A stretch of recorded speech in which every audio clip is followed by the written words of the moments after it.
Est-ce que vous pouvez nous donner donc 3 bonnes raisons de lire votre roman? Ouais, alors, 3 raisons.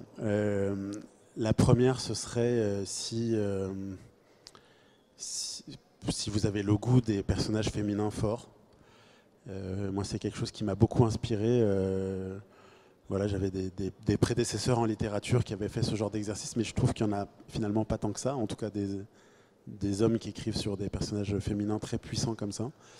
Moi, je voulais raconter l'histoire d'une guerrière. Donc voilà, il y a ça. On parlait du lieu. Ben, il y a quelque chose autour de l'écologie. Enfin, moi, j'envisage la forêt et la montagne locale comme un personnage à part entière de mon roman. C'est très nourri on parlait d'observation, mais c'est aussi très nourri de lecture en fait, jusqu'à la biologie finalement.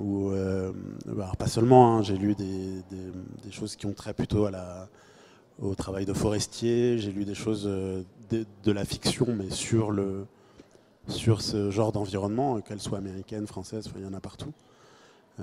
Jim Harrison aux États-Unis, Jean Giono en France, enfin voilà, des gens comme ça. Mais jusqu'à la biologie, parce que voilà, dans la biologie contemporaine est en train de battre en brèche toutes les idées qu'on avait qui nous permettaient de séparer le règne humain du règne animal. Tout ce dont on se servait pour dire l'humain est à part, en fait, et dans son milieu, mais pas que dans son milieu, ben, on se rend compte aujourd'hui on étudie le langage des arbres, on étudie la conscience de soi de certains animaux, enfin voilà. Donc ça va jusque-là, quelque chose autour de l'écologie. Et une troisième raison, c'est que c'est évidemment pas un traité d'écologie, justement, c'est une vraie histoire, c'est une fable, c'est très influencé par les codes du western.